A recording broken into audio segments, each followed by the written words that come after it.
Que tal, como están? Benvidos a un novo faladoiro, hoxe cos representantes políticos de Santiago, cos membros da Corporación Municipal Compostelá. Teremos un debate un pouco diferente aos anteriores, porque o domingo temos unha cita importante, celébranse as eleccións xerais, e imos falar un pouquiño como van a afectar aquí a nosa cidade, a Santiago. Acompáñanme na mesa, hoxe por primeira vez, así que damos a benvida ao alcalde, a Martiño Noriega. Martiño, benvido, moi boas. Hola, boas, Silvia.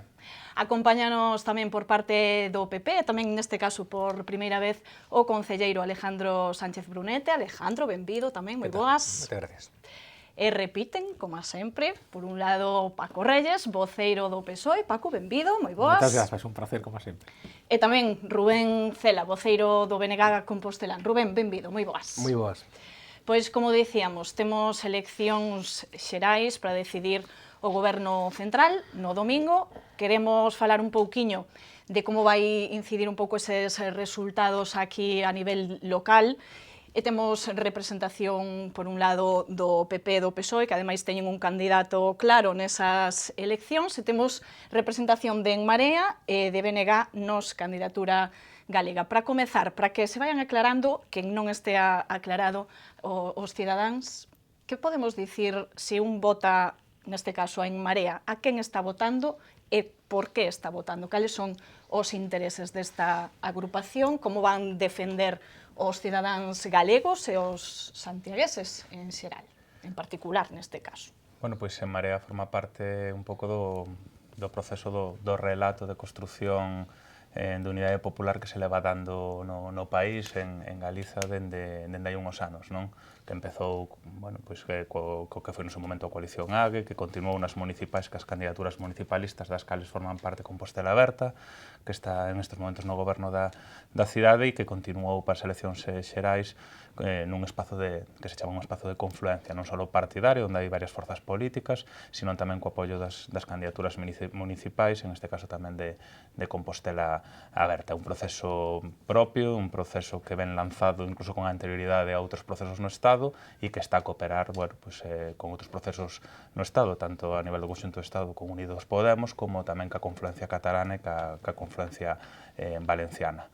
Participa do momento que estamos a vivir e entendemos que bueno, que representa o país nese escenario de posible apertura dun cambio que se pode dar a partir do domingo. Por parte do PP, podemos dicir, son os partidos pois históricos de toda a vida, que estarían votando os santiagueses para ese goberno central? Pues yo creo que estarían votando fundamentalmente tres principios, que son la moderación, la seriedad y la responsabilidad. Efectivamente, el Partido Popular es un partido, es decir, que acompaña a la sociedad española desde hace 25 años. Es cierto que había un precedente, que era Alianza Popular, pero nosotros nos refundamos en 1990, y a lo largo de esos 25 años, pues es posible que hayamos podido ocasionar pues, algún disgusto a la sociedad española, sobre todo en los últimos años, al no haber sabido reaccionar como era debido, ¿no?, ante determinados supuestos de corrupción que tuvieron lugar, sobre todo fuera de Galicia.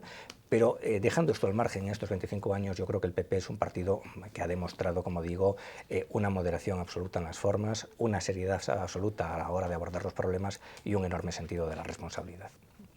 Por parte do PSOE, Paco, como defenderíamos esa candidatura?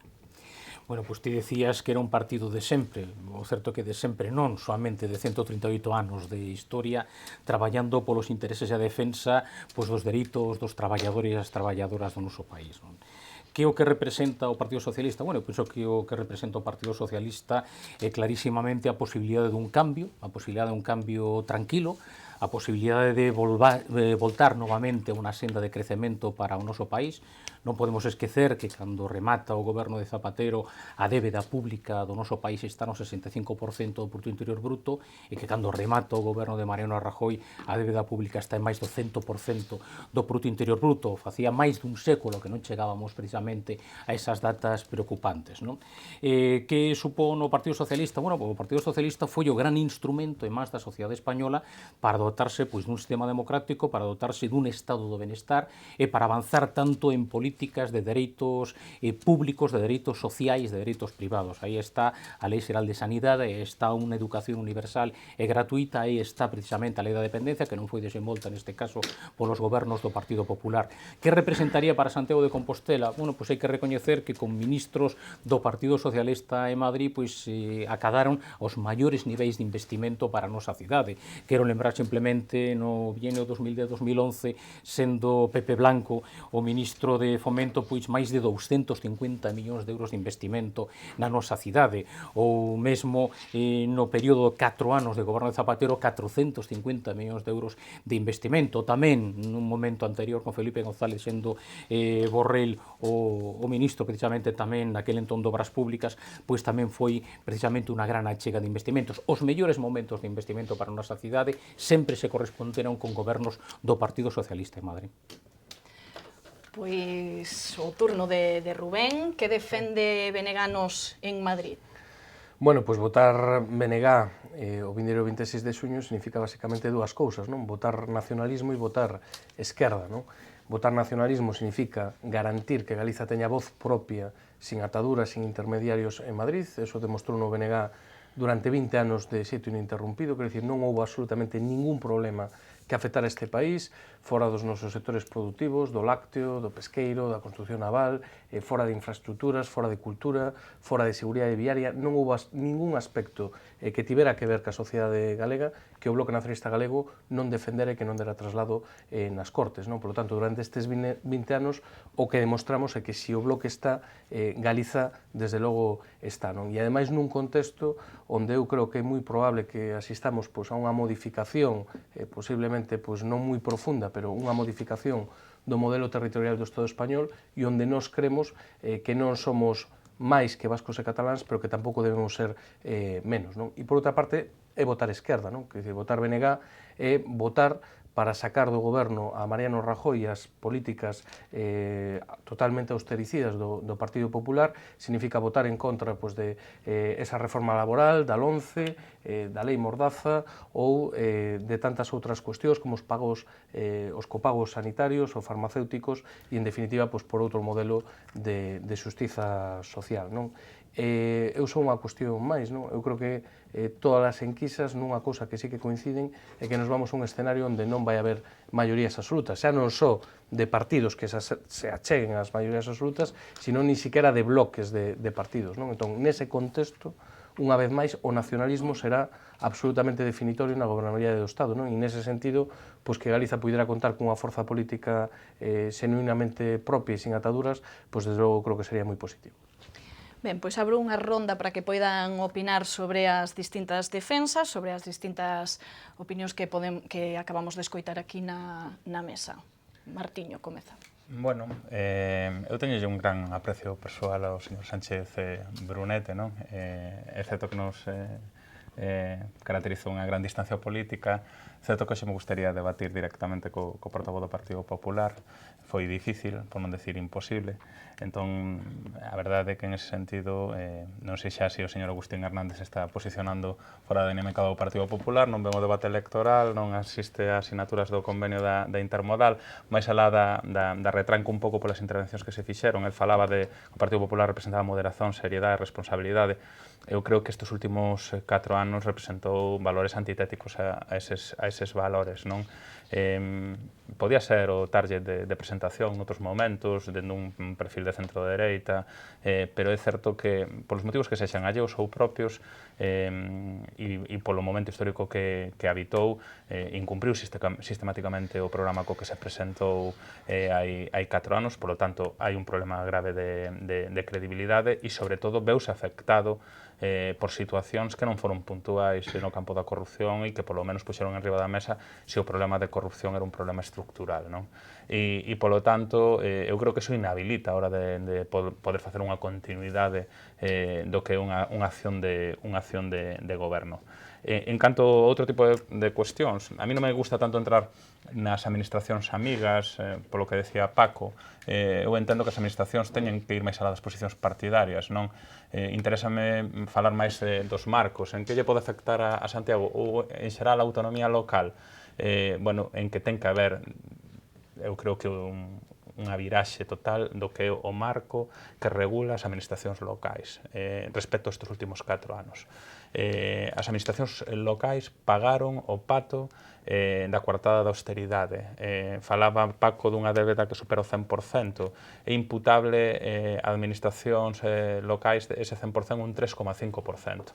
E, en cambio, as medidas máis restrictivas no marco, todo o que tiña que ver ca lei de teito de gasto, todo o que tiña que ver co plan de pago de proveedores para refinanciar a banca, todo o que tiña que ver ca imposibilidade de contratar a traballadores pola tasa de reposición nos servicios públicos e tamén nos concellos en servicios que van tendo xubilaciones e baixas, foron claramente medidas que afectaron e puxeron en cuestión non só a autonomía local, sino a viabilidade dos concellos. E a día de hoxe estamos pagando esas medidas e están pagando xustos por pecadores. Por lo tanto, a mí sí que me interesa e pareceme fundamental, falando dos concellos, que esas medidas sexan de alguma maneira revocadas, que se levante o pé dos concellos, que poda haber reposición non só anual das baixas que existen, sino do ERE encuberto que hubo nos últimos 4 anos, que se lle poda premiar os concellos que cumplen, igual que se lle está premiando a Xunta de Galiza polo cumprimento do déficit pois co teito de gasto e cas medidas de aforro, e que verdadeiramente podamos ter concellos que presten servicios e non concellos que estén claramente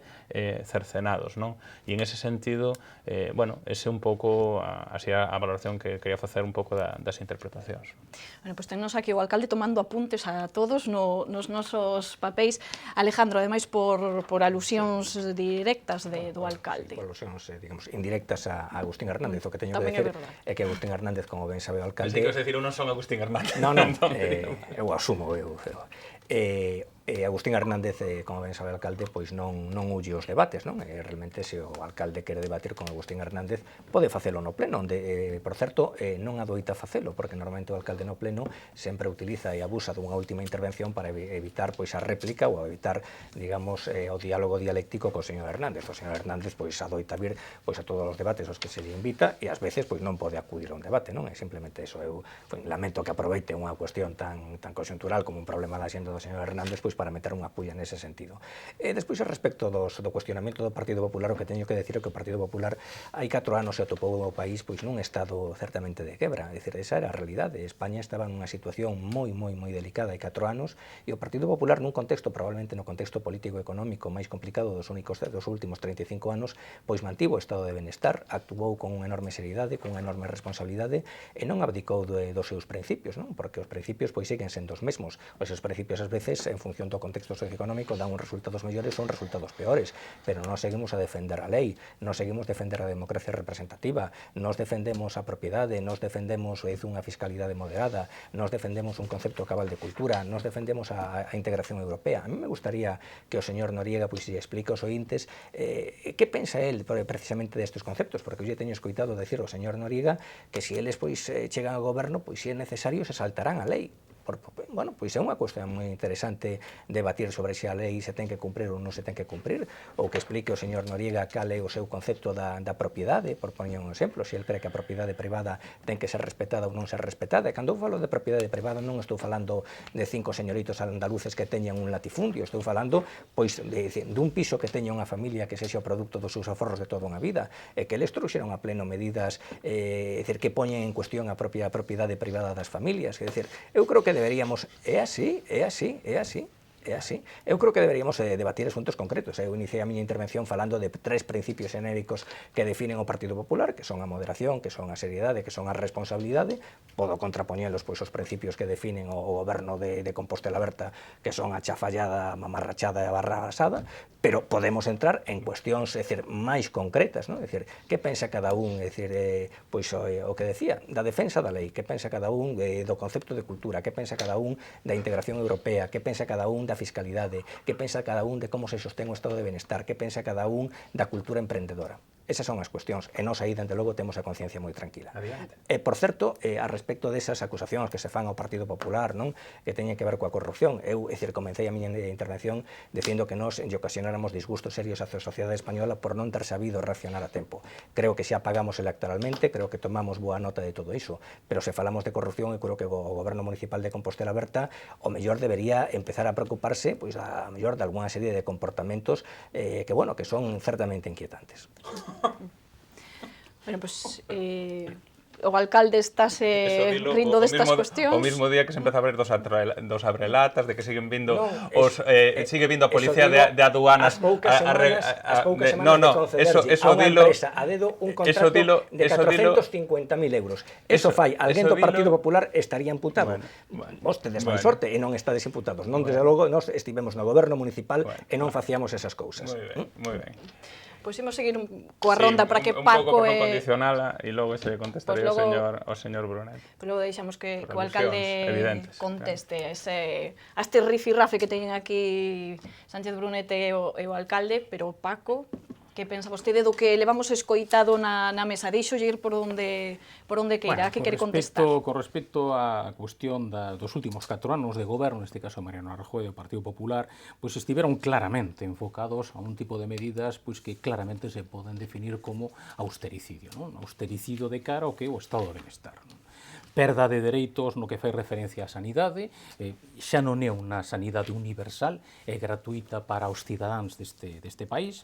En educación, pois hai que recoñecer que a Lei Wert, como moi ben dixo algún experto, pois retrotraínos máis alá da Lei de Educación de Villar Palasí durante o propio franquismo.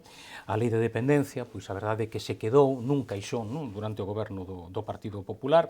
No que fai referencia ás pensións, pois bueno, co sistema do Partido Popular e ca política do Partido Popular, pois o certo é que soamente están garantidas ata o 2018 polo que dinos os expertos, non? No que fai referencia ao emprego, pois o certo é que agora o que temos un emprego de moita máis precariedade, con menos salarios, aproximadamente unha persoa que ao principio do goberno do Partido Popular pois tiña un posto fixo, pois agora que probablemente o que ten é, no mellor dos casos, un posto temporal, pois ten perdido o 60% do seu salario, por exemplo, non? Non soamente iso, a perda de salario, senón tamén a imposición prácticamente obrigada de traballos a tempo parcial, que traballes en realidad como se fora a tempo completo moitas das veces, pero ti cobras solamente a tempo parcial, non? Sin que me guste, por tanto, todo isto temos que recuperarlo, temos que revertilo novamente, e insisto que o Partido Socialista, eu entendo que pois a referencia clara dentro do que é a esquerda, o centro-esquerda, para poder pilotar e pivotar precisamente ese goberno de cambio tranquilo que permita esa reversión. Con respecto a algún comentario que se fixo do tema das administracións amigas, bueno, é que os datos son os reais, é dicir, claro, eses millóns de investimentos sempre se deron con gobernos do Partido Socialista en Madrid. Si estou de acordo co tema de que efectivamente hai que darlle unha volta ao que é a administración local, particularmente o sistema de financiamento. O Partido Socialista particularmente sempre se definiu, ademais sempre exerceu, eu entendo, como municipalista, e polo tanto penso que tamén unha garantía non nese sentido para avanzar no que teñen que ser a prestación dos servizos máis a pé e máis preto dos cidadáns que efectivamente a administración local. En ese sentido, pois, face unha referencia o voceiro do Partido Popular, non, con respecto pois ás promesas electorais que se plantexaban, neste caso pois por parte de Compostela Berta. Bueno, eu diría que co ano que levamos, pois a verdade é que a mí non me preocupa moito esas propostas electorais na medida en la que un non pode estar de acordo con elas, porque o certo é que o nivel de cumprimento foi francamente baixo, non? Por lo tanto, unha cousa son as promesas electorais, outra cousa é despois pois a capacidade de cumprimento que se ten. Rubén. Sí, eu o que vexo é que vivimos nun país rico, que Galiza é un país con enormes potencialidades e moitísimos eidos, pero que está pésimamente gobernado, non? Desde Galiza e desde Madrid e desde o eixo, sobre todo, Bruselas-Madrid, non? O que temos hoxe pois, é un país moito máis avellentado, temos un país con unhas tasas de migración juvenil terribles, con unhas tasas de paro de precariedade laboral absolutamente inaceptables, un medre da pobreza extrema e da exclusión social como non se coñecía en décadas, peores e menos servicios públicos, limitacións nos últimos anos a liberdades básicas fundamentais. En definitiva, temos un país peor, non? Eu creo que a situación é revertible, pero fai falta políticas absolutamente antagónicas, non? E nese sentido, a mí o que me preocupa, facía ante referencia a Alejandro, que a lei hai que cumplila. A lei hai que cumplila e a lei que é injusta hai que cambiala, non? E nese sentido, a mí o que me preocupa é que se o bipartidismo tradicional durante moito tempo ignorou absolutamente a Galiza, e Galiza foi absolutamente invisible nas grandes políticas do Estado e tivo unha atención pois absolutamente nefasta, e agora estamos sufrindo as consecuencias, pois eu creo que hai determinado tipo de cuestións que os enfrentan de cara ou é moi difícil cambiar, non? E estou me referindo, por exemplo, a determinado tipo de medidas impostas desde a Unión Europea, non? E eu non vexo, a verdade, unha actitude de enfrontar de cara algunhas das cuestións, non? Porque senón nos podemos ver tamén en procesos moi frustrantes, non? Eu que seguín bastante como foi a campaña electoral en Grecia, claro, o que non vale en campaña electoral prometer unhas cousas e os 4 meses, por as circunstancias, supostamente, facer todo o contrario, non? Porque presentarte para decir que vas a defender o poder adquisitivo dos pensionistas e que non vas a subir os impostos directos ás rentas máis baixas e aos poucos meses, en bases a que te obliga a Troika, que supostamente iba a ser insumiso ou que supostamente ibas a combatir, facer determinado tipo de políticas, pois é terrible incluso para a credibilidade dun modelo alternativo ao que estamos vivindo, non? Entonces, eu creo que a respecto de que hai que cumprir a lei, hai que cumplila, e as leis que son manifestamente injustas hai que cambialas ou directamente pois non cumplilas cando realmente pois están facendo padecer a moitísima xente, non? E nese sentido, pois eu creo que o BNG o que representa, como vos decía antes, pois non é só que Galiza teña voz e un peso específico en Madrid, sino tamén a garantía de que haxa un cambio de políticas nunha dirección claramente a favor das maiorías sociais, da xente máis desprotexida e da xente que está pasando peor e pagando os platos rotos dunha crise que non provocou, non? Pois moitos temas, moitas cuestións en riba da mesa, pero é certo que tiñamos aquí algunha alusión persoal, así que, alcalde... Bueno, eu, primeiro, dendo local ao global, non? Dicir, eu cando fago unha ilusión non é oportunista, porque a mí me consta que este debate había flexibilidade para fixalo noutro día e noutras horas e non había tampouco vontade, non? Mais ala non quero entrar na cuestión por unha cuestión de respeto a Alejandro, que está aquí, e é a persoa que ven a debatir, e eu creo que temos que ser respetuosos cas persoas que veñen a debatir, que ás veces é o respeto que a lle falta na vehemencia, non? Cando alcuma todo de maneira despectiva, mamarrachadas, chafalladas, para definir a acción local. Eu creo que hai moita maneira de facer crítica, dende a distancia, pero a él esa vehemencia poética, pouco poética, pérdelle moitas veces, non? Logo, sobre a cuestión e a referencia directamente á corrupción, se o señor Alejandro Brunete ten algún tipo de dúbida sobre calquer cuestión que posta referencia á corrupción, eu non só o invito a que a denuncie políticamente, sino tamén, evidentemente, judicialmente. Pero, de momento, a historia da cidade é a que e de momento seguimos recibindo na cidade visita de axentes de aduanas polo período que seguimos recibindo e por determinadas situacións que se deron estos mesmos días de aduanas por tratos de favor a empresas vencelladas profesionalmente a xente que participou en algún momento no goberno municipal, abrelatas, etcétera, etcétera. E iso sigue xerando unha distorsión na casa a hora de normalizar a casa administrativamente, porque non é agradable que continuamente nos estén a visitar axentes de aduanas e non veñen polo goberno actual. E en canto á cuestión que hoxe nos concita aquí, que é a cuestión electoral, falamos das cuestións. Decía o señor Brunete, fiscalidade moderada. Bueno, podemos falar dos Panama Papers, de Suiza, das amnistías fiscales aos amigos. Eso é pedirlle a Juan Pueblo que se cinga unha fiscalidade moderada, mentras que algúns teñen o discurso patriótico na boca, pero os fondos sempre fora e regularizándos logo pola porta de atrás. Pasa co Partido Popular. Podemos falar de servicios públicos e do deterioro nos servicios públicos e de que modelo de servicios públicos para xerar espazos de negocio. Podemos falar do deterioro dos dereitos laborais e de como se nos trouxo aquí, baixo a coartada da crise, a devaluar totalmente os dereitos da xente que a día de hoxe, se ten a posibilidade de ter traballo, moitas veces non pode nin ter garantido vivir con dignidade. E iso pasou con o goberno do Partido Popular. Pola situación que fora, por decisións propias ou decisións impostas do contexto, que eu non o minusvaloro o contexto europeo e mundial, e sei das dificultades de enfrentarse a él. Entón, falemos de modelo, non chega con asustar, non chega con ir polos mercados dicindo que o alcalde é amigo da xente de Venezuela, non chega con simplificar as cousas, porque a xente, ao final, é unha cuestión de credibilidade. Entón, falemos de cuestións, falamos do que haxa que falar e de cal é o modelo de cada quen. Pero, home, que con esta carta de presentación sacar peito a min resultame complicado de aceptar. Algo que contestar ou pasamos a outro tema? Pasamos. Non sei se Paco quería apuntar algo, que o vin aí apuntando algunha nota mentras Martiño falaba. Concretamente dúas cuestións simplemente. Non se falaba de que, bueno, se a lei é injusta non cumprila. Eu entendo que se a lei é injusta hai que cambiala. Houbo posibilidades. O certo é que, pois probablemente, se neste caso Podemos houbera tido outra actitude, non, dende o punto de vista do voto cando se presentou a candidatura de Pedro Sánchez para presidente do goberno, probablemente agora non estaríamos falando de unhas novas eleccións, sino que probablemente leis como, por exemplo, pois a lei Wert, leis como, por exemplo, a propia lei que eliminou a universalidade e a gratuidade na sanidade pública, leis pois como a lei de reforma laboral, pois neste momento estarían derogadas, non? E probablemente teríamos outras leis moito máis progresistas e moito máis cercanas ás persoas, non? E por outra banda, con respecto á fiscalidade, que eu penso que un dos grandísimos problemas que temos o respecto á fiscalidade son os 90.000 millóns de euros que den os expertos que hai de fraude fiscal. É dicir, isto é o dobre da media da Unión Europea. Eu non vou ser naif e non vou dicir que baixemos a 0 euros de fraude fiscal. Non vou ser naif, pero simplemente estando na media do que é a Unión Europea en fraude fiscal, teríamos 45.000 millóns de euros máis, que suporía que o 76% de todo o gasto sanitario do país de antes da chegada do Partido Popular ao goberno, pois estarían cubertos, solamente con iso. Ben, Rubén, algo que apuntar ou lanzo outra cuestión?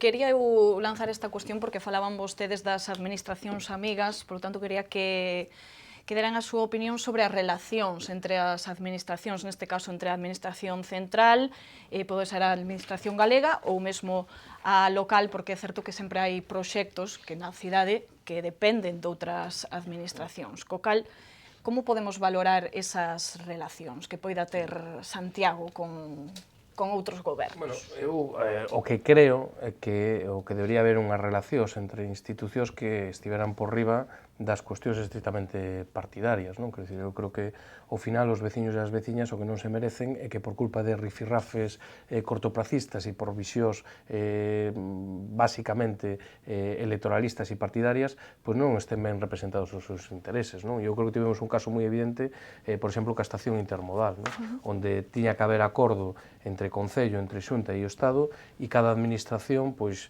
xogou un pouco a mirar e a velar exclusivamente polos seus intereses, e ao final os intereses do conxunto da cidadanía, porque os impostos ao final veñen dos mesmos petos, pois non están ben recollidos, non? E no caso do Estado, hai que ter en conta que no caso concreto de Santiago pois ten unha importancia moito maior que noutras cidades, non?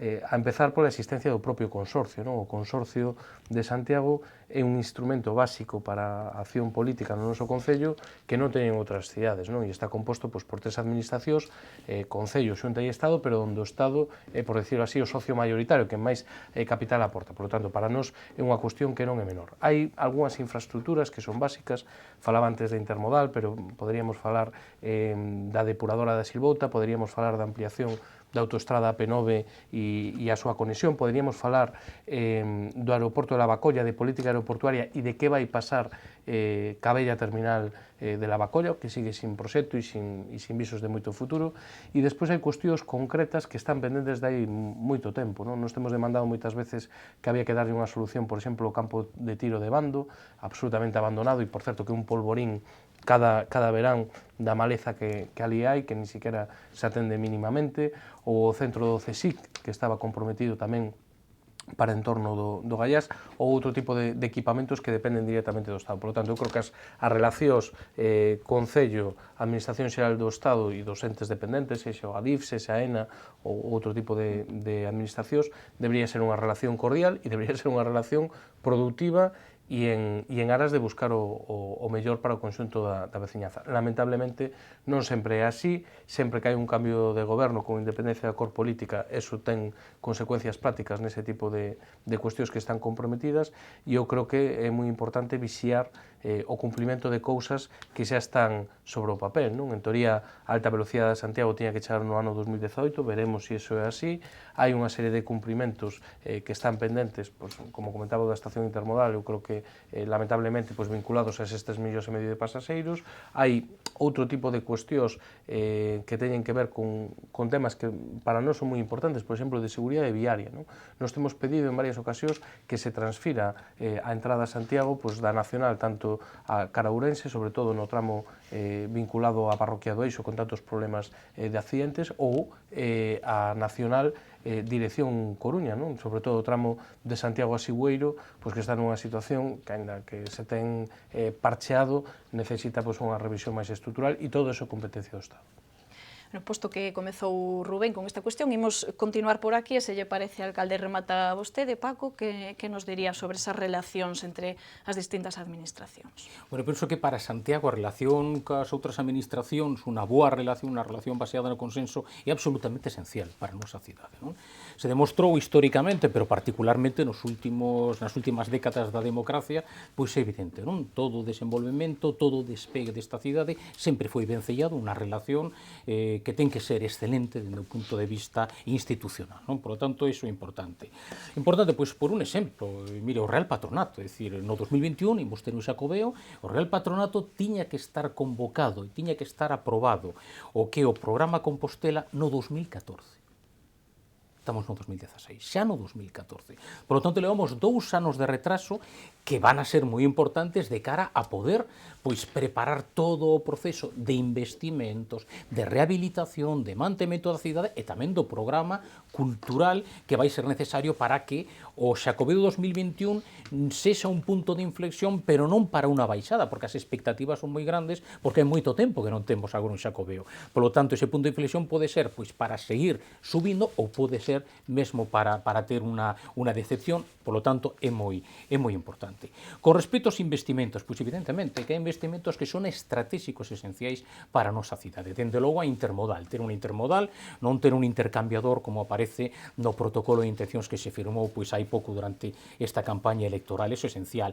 Falaba Rubén da P9, eu entendo que é importantísima a conexión co aeroporto, porque se nós entendemos que así é, que o aeroporto de Lavacolla é o aeroporto central de Galicia, ten que ser o aeroporto de referencia de Galicia, é necesario conectar o resto das outras 7 cidades pois de unha maneira áxil, precisamente co noso aeroporto. Por tanto, eso é importante. A bella terminal, dende logo, a dar unha solución, porque non sabemos neste momento que se vai facer ou que se pode facer tan sequera nesa bella terminal, porque a sociedade ten aportado alguna posibilidade, pero está todo nun caixón, e ademais é moi importante coñecer o modelo aeroportuario, pero para todo o Estado, non somente para Galicia, porque o certo é que o modelo aeroportuario no Estado sempre está estruturado para defender Barajas. Esa é a realidade.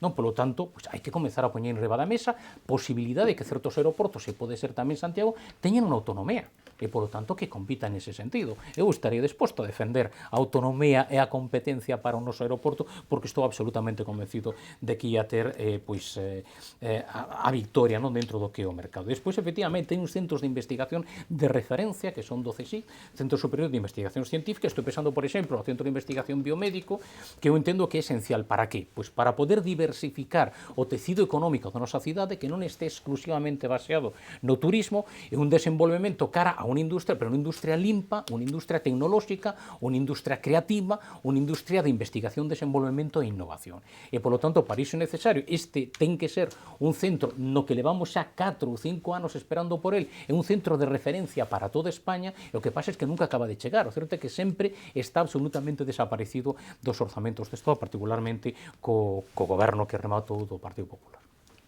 Alejandro.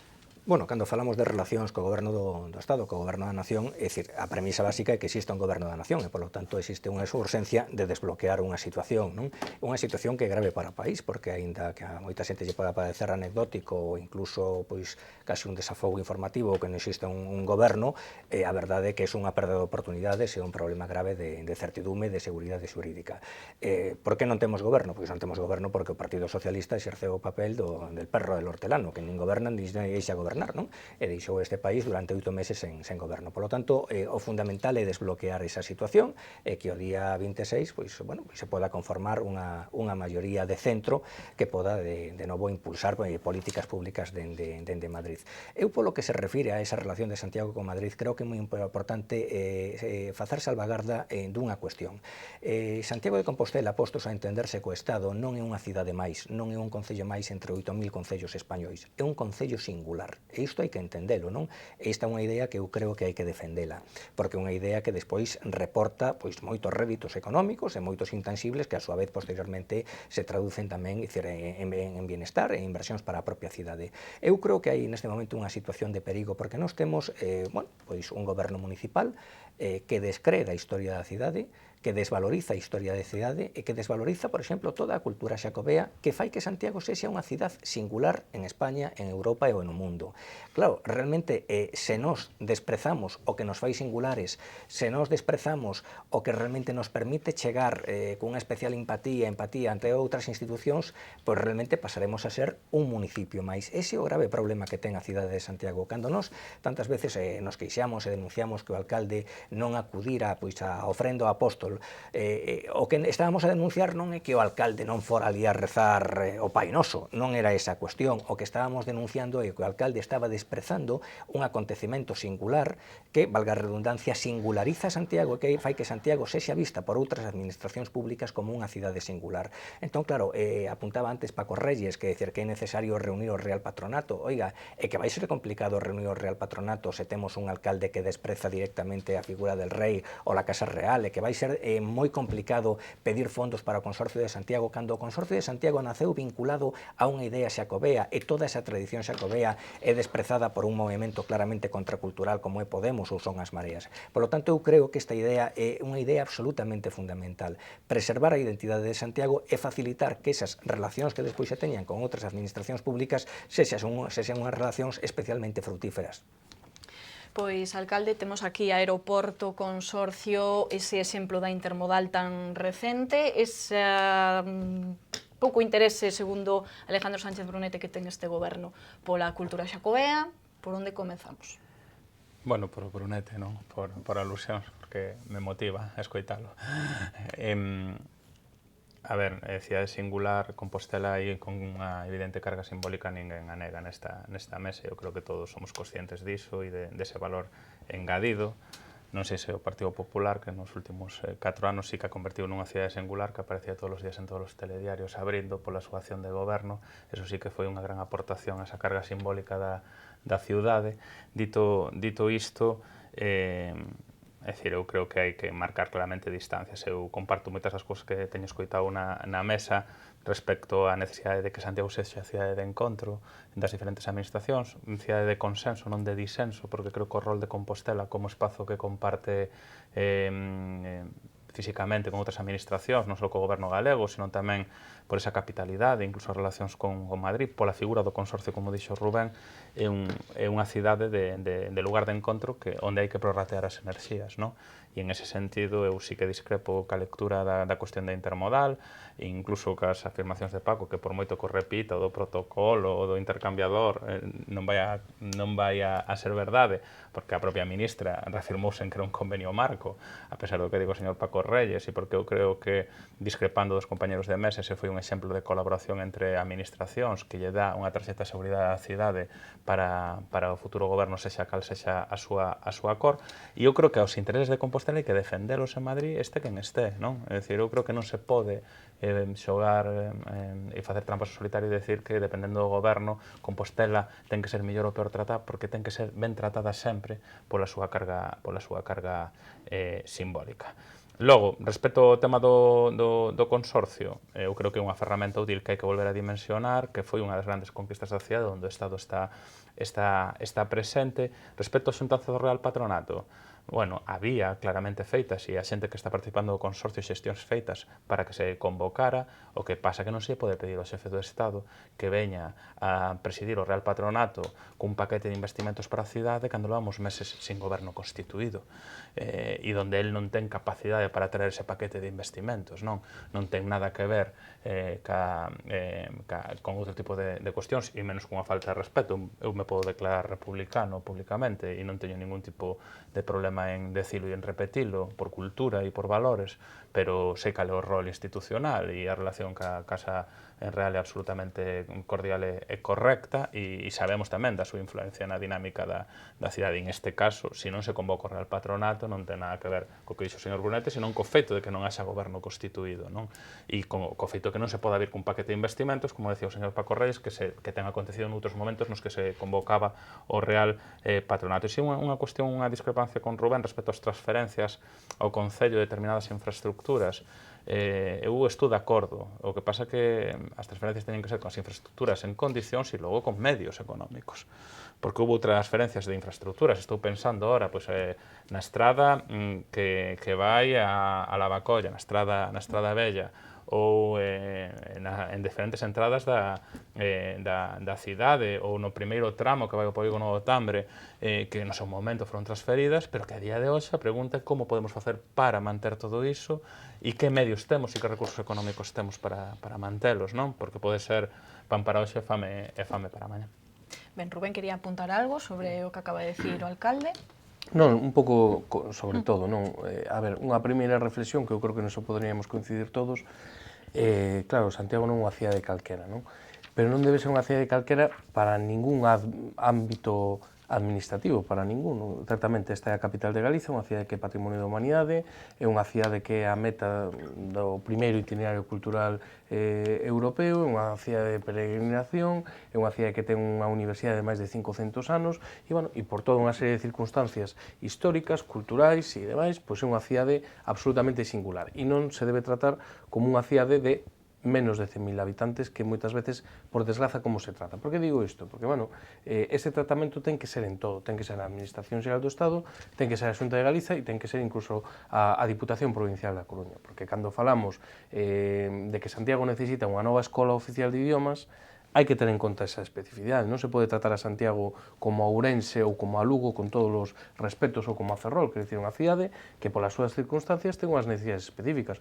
Ou cando se pide unha ampliación do Conservatorio Profesional de Música, pois nós non necesitamos un Conservatorio Profesional de Música igual ou semellante dunha cidade de 100.000 habitantes, porque Santiago é outra cousa, non? Ou cando falamos dunha estación intermodal, pois eu creo que precisamente por especialidade de Santiago que non se pode vincular en unha actuación a un futurible de que se chega a un número determinado de pasaxeiros, non? Porque creo que é unha cidade que precisa e que merece un tratamento diferenciado en todos os ámbitos administrativos, non? O tema que comentaba agora Martiño a respecto das transferencias, por suposto, non? Eu creo que sempre que haxe unha transferencia dunha administración ou eido municipal, eso ten que levar para ello, evidentemente, o xeito de financiamento e de mantemento, non? Porque senón é o que estáse dando un agasallo que vai absolutamente envenenado. Agora ben, eu que creo que non caben tempo para máis excusas para actuar en unha cousa que para mí é fundamental, que é o tema da seguridade viaria. Nós temos 2-3 puntos absolutamente negros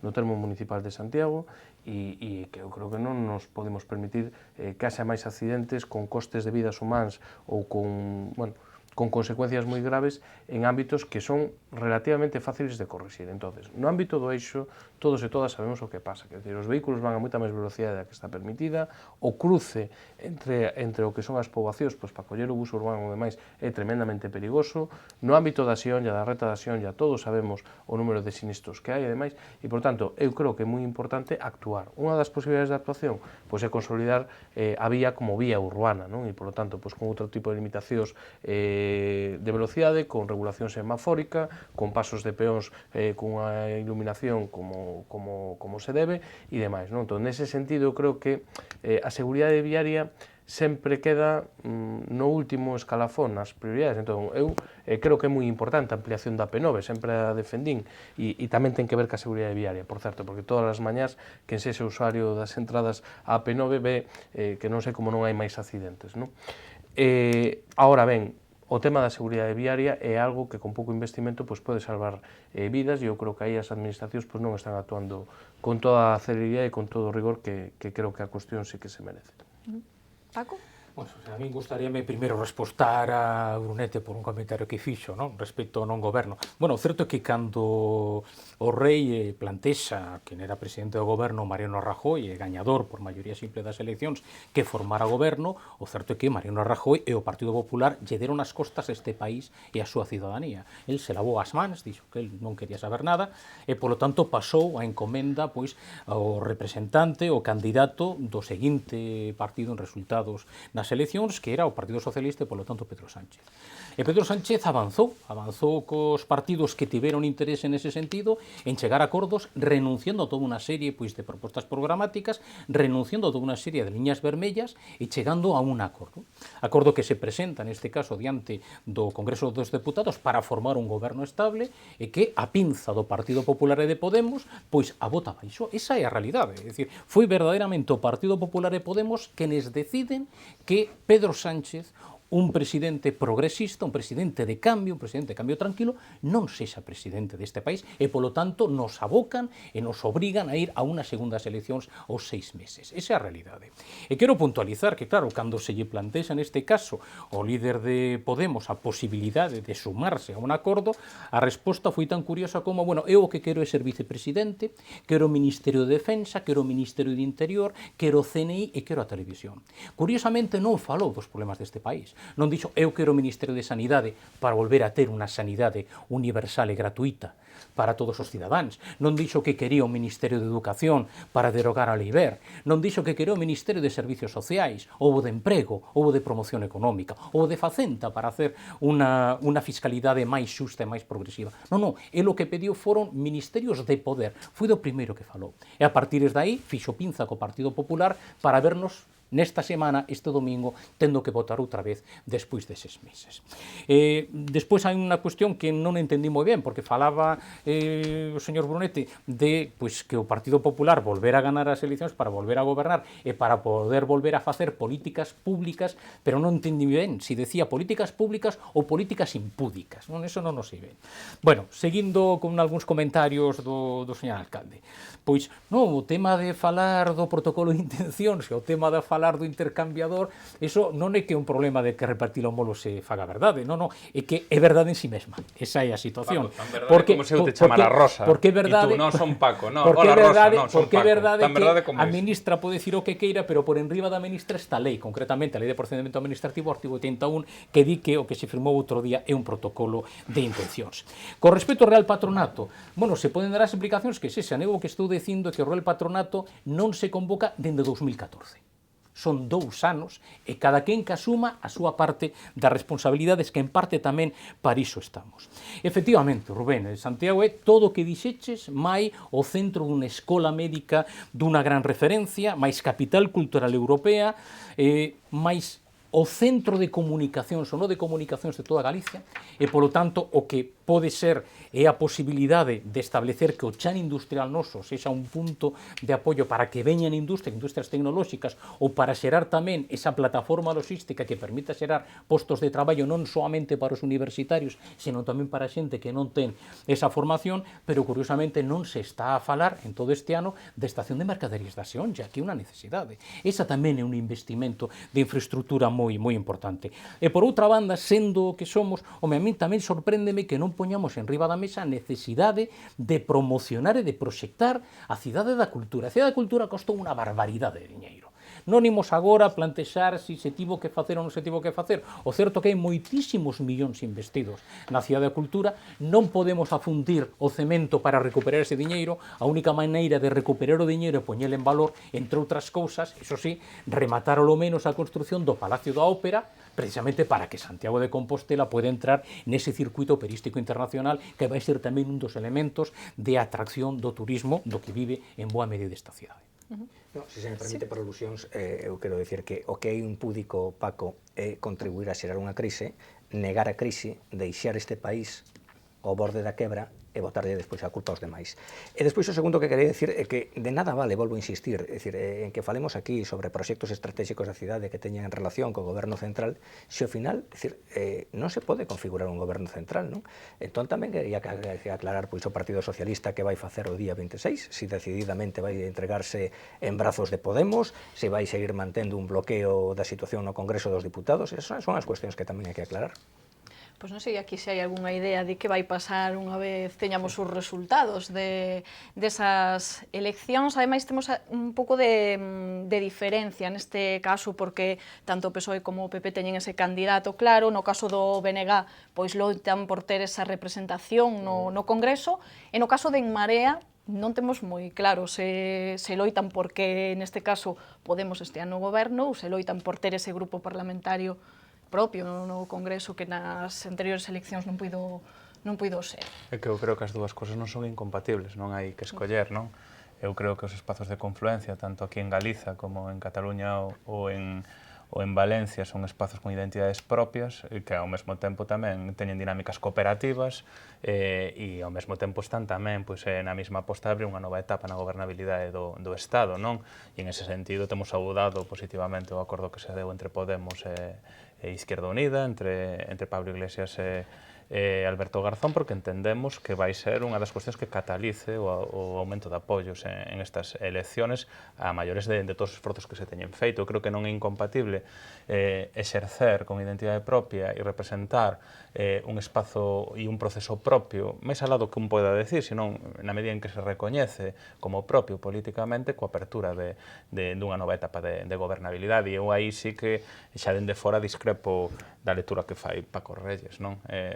Respecto ao que aconteceu, eu creo que a Pedro Sánchez non se lle deixou ser presidente do goberno no propio Partido Socialista. É a lectura que eu fago, é dicir, é unha cuestión cuantitativa. Se ti optas por enrocarte nun acordo con Ciudadanos, que é unha forza, que eu sigo dicindo aquí, que pode ser unha marca blanca, pode venderse de novo, pero ten posicións no político e no programático máis reaccionarias co propio Partido Popular, non ten, evidentemente, a súa mochila, non ten as situacións que se viviron nos últimos anos, pero eu creo que ten esa posición política, claramente estás bloqueando a posibilidade de que se abra unha nova etapa. Cando ti prefires ter un acordo que numéricamente é inferior a outro acordo que podías optar ou ter con forzas da esquerda do arco parlamentario, Confluencias, Izquierda Unida por aquel entón, Podemos e outras forzas, claramente non estás facilitando a apertura dun novo goberno.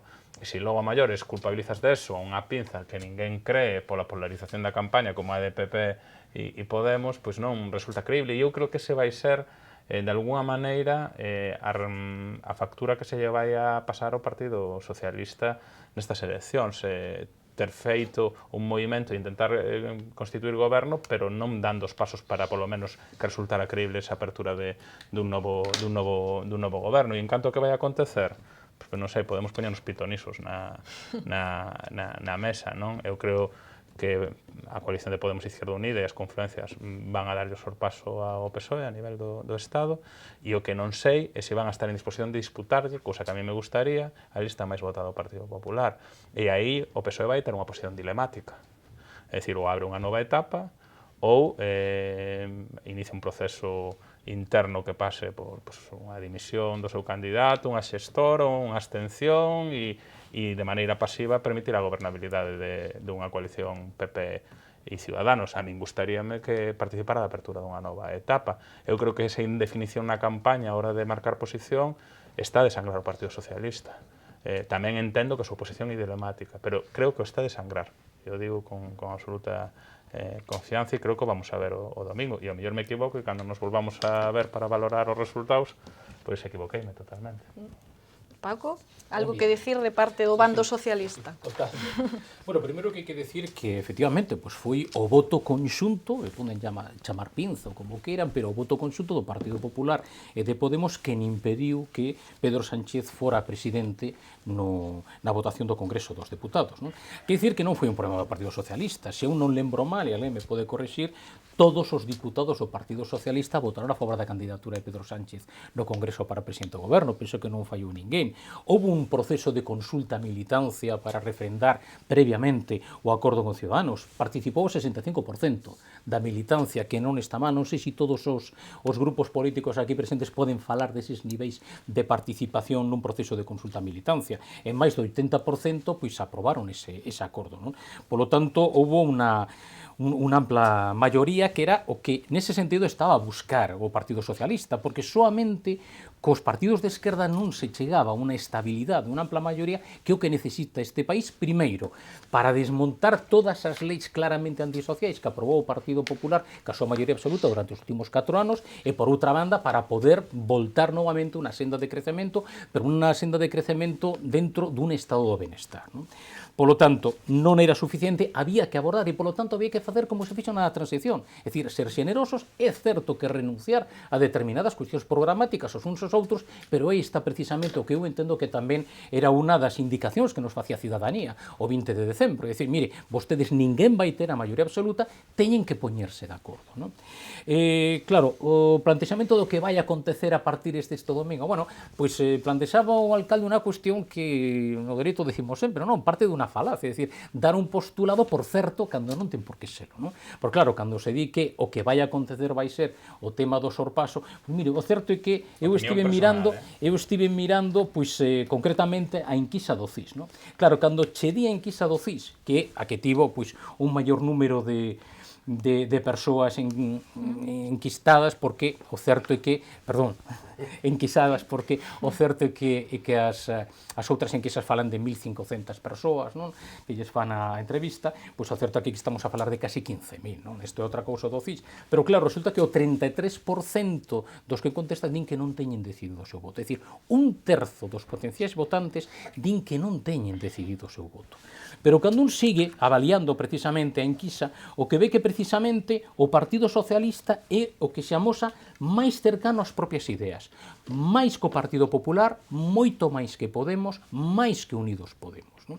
Polo tanto, imos ver que o que acontece este domingo. Eu que estou convencido é de que o Partido Socialista vai seguir sendo a primeira forza da esquerda, e o que penso é que vai haber a posibilidade novamente, esperemos que esta vez non estropee un voto conxunto do Partido Popular e de Unidos Podemos, e teñamos a oportunidade de xerar un goberno estable, un goberno de cambio, un goberno progresista, de cambio tranquilo, que estou convencido que somente pode pasar porque pivote ao redor do Partido Socialista.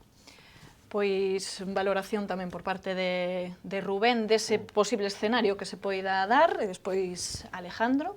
Home, eu non sei cal vai ser o escenario que se vai a dar despois do domingo, o que sei o que pasou até hoxe, non? E o que pasou até hoxe é que houve moito teatrillo e do malo, non?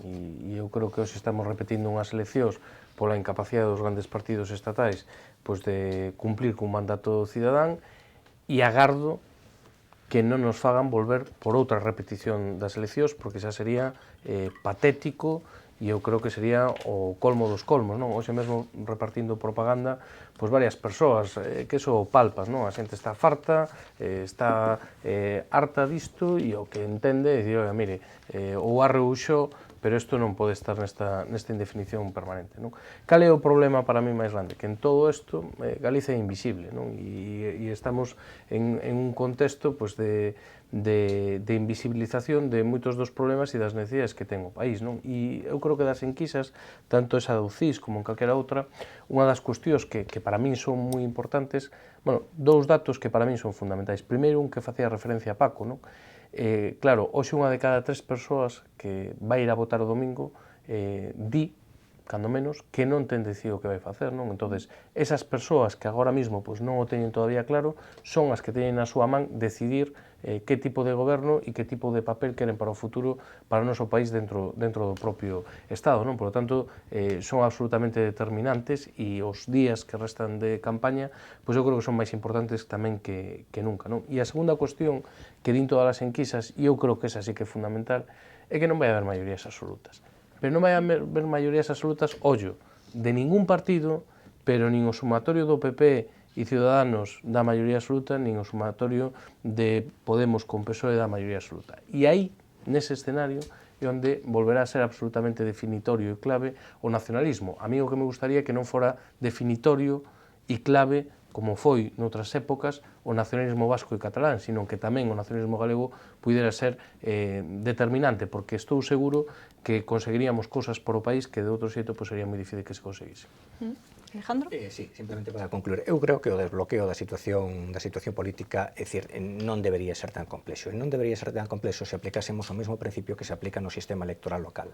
No sistema electoral local é investido o alcalde aquel que obtén a maioría absoluta dos votos.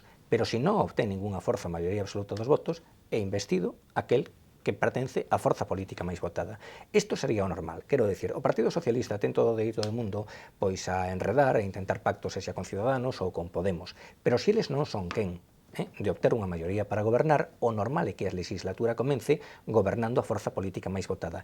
E xa terán entón todo o tempo e todo o estímulo do mundo pois para conformar se queren unha alternativa e presentar unha moción de censura. Pero o que non é serio é que un país estea paralizado 6 meses, 8 meses ou un ano, porque iso que quere decir? Bueno, iso quere decir que non se pode licitar obra pública, iso quere decir que non hai seguridade e predictibilidade xurídica, iso quere decir que se perden moitísimas oportunidades. Iso ten, é dicir, unha responsabilidade que é, vaya redundancia, a falta de responsabilidade do Partido Socialista. Por alusións. Mira, primeiro, a min sorpréndeme que o Partido Popular agora o que é a búsqueda do consenso o chame enredar. Eso sí que me sorprende, non? É curioso. A búsqueda do consenso non é vetar o Partido Popular. Que curioso consenso cando se veta o partido político máis votado en España. É curioso. Alejandro, pero o que é certo é que quen votou non a unha proposta concreta de goberno foi o Partido Popular. Porque o Partido Popular non se presentou no Congreso cun candidato para ser votado e elexido presidente. Eso non o fixo o Partido Popular. Deulle as costas ao país... Porque vos se anunciades que non iades votar o Partido Popular. Home, non íamos ser o pim pam pum. Deulle as costas ao país e a cidadanía. E, polo tanto, non fixo iso. E votou non a unha proposta. Por certo, foi o mesmo voto non que fixo Podemos. Podemos puido facer unha cousa, que é absterse. A miña pregunta, señor alcalde, o 13 de xuño de 2015, na investidura da alcaldía en Santiago de Compostela, o Partido Socialista votou non a unha forza de esquerdas, unha proposta de esquerdas? O Partido Socialista pediu cargos? O Partido Socialista pediu entrar en goberno? Ou o Partido Socialista facilitou o que era unha posibilidade dun cambio nesta cidade? Outra cosa son as decepcións para o Partido Socialista que viñeran despois, ese é outro asunto. Pero o Partido Socialista facilitou esa posibilidade de cambio despois de 4 anos que nos entendíamos terribles de goberno do Partido Popular, que é o que aconteceu precisamente agora. Despois de 4 anos de goberno terribles, de goberno de Mariano Rajoy e do Partido Popular en Madrid, a posibilidade de nomear, de votar ou de permitir gobernar a un presidente socialista progresista para un goberno de cambio estivo en riba da mesa, pero Podemos nese caso preferiu votar exactamente o mesmo que votou o Partido Popular. Non. Despois da intervención de Paco Reyes queda claro que o PSOE é unha forza subalterna de Compostela Aberta de Podemos, eso queda claro. Para nada, para nada. Eu, sin ánimo de entrar, creo que as situacións non son equiparables, máis que nada porque en Compostela a lista máis votada foi Compostela Aberta e máis que nada porque nos presentamos a investidura cun acordo cunha forza como Ciudadanos. É dicir, eu creo que o error é dicir, é buscar un enroque cunha forza como Ciudadanos, que nada ten que ver cas posicións que poda defender a base social do Partido Socialista ou outras forzas de esquerda, non? En canto ás futuras decepcións ou as decepcións presentes do señor Paco Reyes, eu creo que o señor Paco Reyes xa viña decepcionado dende as eleccións municipais dende a cama, xa viña decepcionado. Non, xa non se decepcionou a posteriori, non? Pero, bueno, eso son xa percepcións persoais. Bueno, pues temos que rematar porque se me acaba o tempo, pero quería eu para unha última intervención, precisamente falaba o alcalde de que aquí gañou Compostela Aberta, falaba Paco Reyes desas decepcións. É certo que aquí nas eleccións locais deronse dúas situacións que podemos extrapolar de alguma maneira ás eleccións xerais. En Santiago acabou gañando unha forza que viña dos movementos cidadáns, desas mareas cidadás, que foi Compostela Aberta, perderon peso os partidos tradicionais, neste caso o PP e o PSOE, e douse outra cuestión que foi que non se conseguiu maioría absoluta, algo extrapolable totalmente ás eleccións xerais, co cal, tendo en conta este último ano aquí en Santiago con esta situación política, que podemos dicir do que poida pasar a nivel xeral, porque pode ser unha situación similar de alguna maneira, non? Vou deixar que comece por aquí a Alejandro e logo rematamos coa intervención do alcalde. Eu creo que non dispor de maioría absoluta non ten as mesmas consecuencias no ámbito local que no ámbito estatal. Por qué? Porque no ámbito local, ao final, pois un alcalde pode exercer unhas competencias administrativas, de feito, pois xa o fai, en ese sentido, pois temos tamén os nosos rifirrafes, pode acabar exercendo unha serie de competencias administrativas e de xestión, neste caso de mala xestión, sen contar co concurso do pleno, non? Pero no caso do Goberno do Estado, o Goberno do Estado ten unhas funcións que son fundamentalmente a de sacar adiante proxectos de lei. Eses proxectos de lei pasan por un Parlamento. Por lo tanto, as consecuencias de non ter unha maioría absoluta no Goberno do Estado ou dunha maioría suficiente, pois son unhas consecuencias ao final moito máis gravosas. Eu, a respecto desto, quería decir algo. Este sintagma maioría absoluta ten como unha connotación negativa, non? Eu non lla vexo analizando sinceramente. Eu que poderíamos buscar un eufemismo e falar dunha maioría suficiente para gobernar, non? Porque unha maioría absoluta, bueno, pois sería nociva nun sistema no que non existen outros controis. Pero, oiga, é que en un Estado democrático unha maioría absoluta non é outra cousa que unha legitimidade especial para gobernar. É certo que non se vai a dar de orixe unha maioría absoluta e de aí a necesidade de que na medida do posible, bueno, pois se movilice o voto cun sentido da utilidade e o voto moderado que o que nos pedimos pois se concentre no Partido Popular. Paco? Bueno, pois eu quero decir que ti facies un comentario, dicir que ganou as eleccións municipais aquí no 2015, é certo que había unha base de Movimento Cidadá máis ague, é dicir, máis Anova que un partido, máis Esquerda Unida que un partido. Por lo tanto, non solamente era un Movimento Cidadá, de feito, os eu digo primeiros... como se venderon eles, non? Isso é outra cousa, pero é certo que os primeiros postos na lista pertencían precisamente o que hague no Parlamento de Galicia. Non? Que o que eu penso de cara despois do 26 de xuño? Bueno, primeiro esperar a ver cal vai ser o resultado, despois o que espero é un comportamento responsable por parte dos diferentes partidos, o que non ten sentido é voltar a bloquear unha posibilidade certa dun goberno de cambio que ten que ser estable, por lo tanto, ten que ter unha maioría, e unha maioría que, pois, todas aquelas forzas políticas que estean a favor dun goberno de cambio, que estean a favor dunha recuperación do estado de benestar, que estean a favor, novamente, de recuperar a senda do crecemento para poder xerar un emprego, pero un emprego digno, un emprego que permita, efectivamente, ás persoas e ás familias neste país pois, poder vivir, que recupere, evidentemente, pois, a sanidade, a educación pública, os servizos sociais, a garantía das pensións, e, polo tanto, que estea baseado no consenso. Por lo tanto, o que temos é que recuperar o mellor que temos na nosa democracia, de 40 anos de democracia, que precisamente esa capacidade de renunciar das veces a determinados postulados que entendemos que son esenciais para nós, pero que obviamente poden ser renunciables durante un determinado momento, precisamente para defender os intereses da maioría, neste caso da maioría dos cidadáns e cidadás deste país que chamamos España. Pois, Rubén, tendo en conta o que pasou nas eleccións locais e todas as situacións que se deron en moitas cidades, Santiago unha delas, que podería pasar?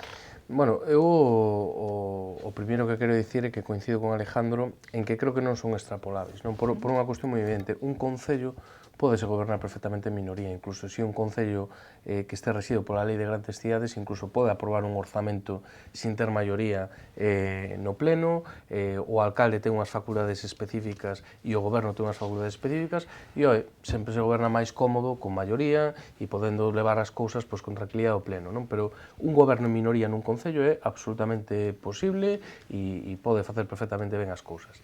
No Estado é diferente, non? Quer dizer, porque para empezar ti para aprobar as grandes leis, para aprobar os orzamentos e tal, necesitas unha maioría parlamentaria, incluso no caso do Estado, unha dobre maioría, non? Porque o escenario que tiñamos hai uns meses é que podía haber unha maioría alternativa ao PP no Congreso, pero non no Senado, incluso o Senado podría exercer certo dereito a veto en determinados procedementos legislativos, non? Por lo tanto, eu creo que non son extrapolables, non? Despois, eu claro, non criminalizo as maiorías absolutas, eu non creo que un goberno por feito de ser maioría absoluta, maioría simple, un goberno de coalición, por definición teña que ser mellor ou peor, non? O problema é cando as maiorías absolutas tenden a maiorías absolutistas, non? Que é o que vivimos moitas veces, non? A rodillos sistemáticos, a mingunear a oposición e a facer todo a machete, non? Por decirlo de algún xeito, non? E iso, por desgracia, no Estado vivimos moitos momentos dese tipo. Cando non hai maiorías, pois necesariamente hai que falar máis, hai que dialogar máis, hai que consensuar máis e normalmente pois, as posicións son un pouco máis ponderadas e un pouco máis aquilatadas, non? Nese sentido, eu o que estou convencido que vai a pasar a partir deste domingo é que non vai haber un escenario de maiorías absolutas.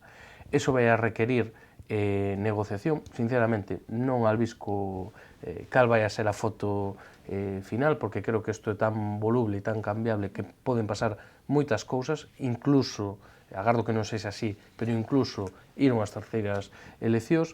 A mí o que me gustaría, pois a mí o que me gustaría é que evidentemente houbera unha presencia do nacionalismo galego, que houbera unha presencia do BNG e que esa presencia pudera condicionar un goberno alternativo ao Partido Popular, non? Porque o que che podo asegurar é que ese diputado, esa diputada ou ese grupo do Bloque Nacionalista Galego, pois para dar ese apoio a un goberno alternativo do Partido Popular, pois poría toda unha serie de condicións que obxectivamente serían moi beneficiosas para a maioría da poboación galega e para Galiza como país. Pois rematamos co alcalde como a protagonista que foi tamén no seu momento deses cambios que se deron en moitas cidades. Que pode pasar a nivel do Estado? Eu coincido con Alejandro e con Rubén na cuestión das diferencias entre administracións, entre institucións, sobre todo pola cuestión competencial, non? É certo que nos concellos, especialmente nos concellos que están escritos ali de grandes cidades, existe moito espazo de competencia dependente do alcalde ou xunta de goberno que permite viabilizar a acción de goberno, a pesar de que cuestións fundamentais do concello teñan que pasar por pleno, como pode ser política fiscal, orzamentos, etc. Non? Dito isto, eu sí que vexo similitudes en canto a polarización en estes momentos da campaña respecto aos municipais de algunhas cidades. Eu creo, e ao mellor me equivócome porque non é unha cuestión que diga como dogma de fe, para que non me retruque Paco, pero é unha opinión persoal. Sí que creo que a campaña está polarizada entre o Partido Popular e o que representa Unidos Podemos e as confluencias entre as que se atopa Galega e Marea, e que en ese sentido a cuestión está por ver quen é a lista máis votada e está por ver quen lidera a apertura dunha nova etapa ou que é o enroque da etapa da que vimos, non? Esa é a cuestión. O que eu agardo, bueno, a min gustaríame, evidentemente, que no conxunto de Estado se pudera disputar a lista máis votada do Partido Popular. Creo que é o único que podería garantizar a apertura dunha nova etapa, porque sigue sin clarexarse cal vai ser a posición do Partido Socialista despois das eleccións do domingo, e iso xera un espazo de incertidume elevado que eu creo que sí que non pode pasar por unhas terceiras eleccións. Aí coincido con Rubén, unhas terceiras eleccións en caso de darse, eu creo que os cidadáns sacarían os representantes públicos das administracións a fungueirazos. Bueno, pois aí queda esta última intervención, non temos tempo de máis. Agradecerlle aos 4, Paco, Alejandro, Martiño e Rubén, que estiveran aquí. E veremos que pasa o domingo, e que pasa despois, sobre todo, do domingo. A vostedes, moitas grazas por atendernos. Vémonos mañá. Graciñas.